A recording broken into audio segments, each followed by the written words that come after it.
In the middle of last week, a mass meeting of students from University College Dublin decided not to attend lectures for 2 days, but instead to meet in groups to discuss their studies and their life in the university and the relationship of the university with the rest of the community. They elected a committee who are collecting all the suggestions and plans for changes in the university from the engineers, the architects, the agriculture boys, and so on. When the committee have put them all together to form one plan, they hope to form the basis for a change in the law governing the administration of the college. UCD has never been a community. It's increased in size from over the last 10 years, probably from 5,000 to 10,000 students. The vast bulk of them just come in here, and if our lectures go away, leave, and the staff are paid to do the job. This is all they do. For the first time, I think now we have an actual spirit of learning together, investigating the function of our university, finding out what the whole thing is all about, and talking about their courses, their examinations, their structure, the control of the university by the people who are actually participating in it. And all the staff and all the students are now, working towards this one goal. They've one aim in mind, and this is the first time this has ever happened. Some of the students merely want practical changes, improvements in facilities. Others want to change the world overnight. Their motives are good, sometimes their thoughts are confused. But one thing is certain: things will never be the same again. Many of the staff agree with a new departure.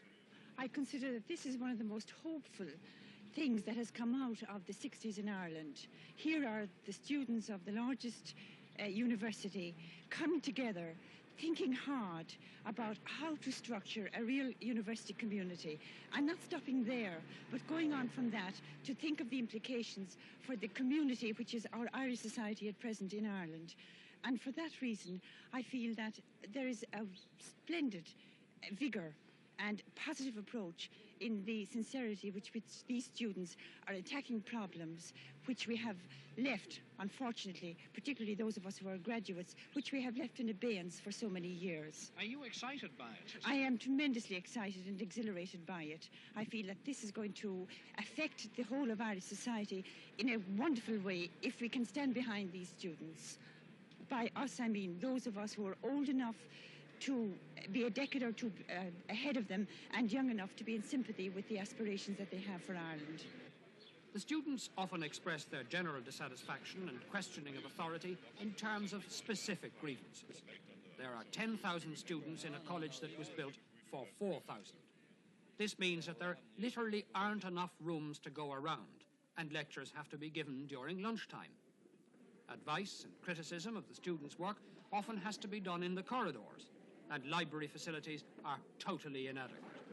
Indeed, it was last year's sit-in of students protesting against the closing of the library during holiday periods which first highlighted the fact that dissatisfaction was reaching a danger point. Not only must students study on the benches in poor light, but there aren't enough copies of essential books and texts to go around. Protesters say that far from dodging their work by sit-ins and meetings, they are merely demanding the tools of their trade. There are other, less concrete problems. 10,000 students scattered over 5 buildings, miles apart, means the individual gets lost in a vast mass just when he's at the age of trying to find his relationship with society as a whole.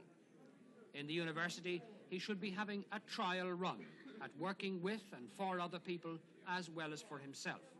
Instead, he comes to lectures where he may meet no one and goes back to strange digs to study alone. Everyone knows the loneliness of the big city. Here, there is the loneliness of the big university college. We're prepared to make decisions in relation to society.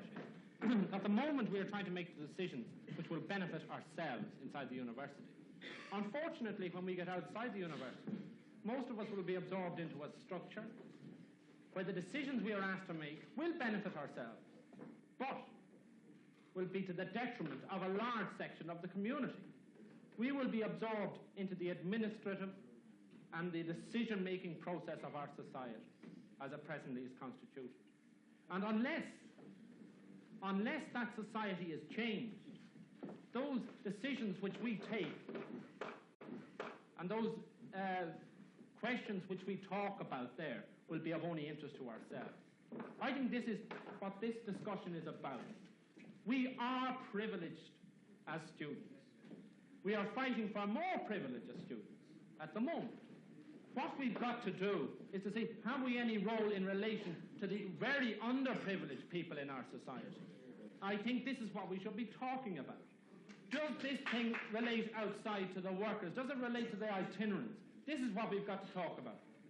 The only permanent members of the college are the staff, and the numbers of students are so great in proportion to the staff that there's little or no contact between them, little chance to hear or understand each other's mutual problems. It's no surprise, then, that the central demand is for reform of the governing body of the college. The way decisions are made in this university at the moment is such that a very small number of people of the staff, in fact only 20% of the whole staff, make the decisions which affect the rest of the university. That would mean about 100 people in all take decisions which affect 10,000. The effect of these decisions can be seen in the way we have now got a crisis over where our library is going to be next year. We have a crisis over how the university is run. We have a crisis over overcrowding, bad lectures, bad facilities. I don't think that these people are any longer competent to run the university under the present system. But Rory Quinn, they are representative to some extent, are they not? Well, if you could tell me who they're representative to, we'd be very grateful. You know, this is one of the problems. We can no longer find out where they are, who they are representative to. The Governing Body Act is 60 years old. It just doesn't work anymore. This is the simple matter.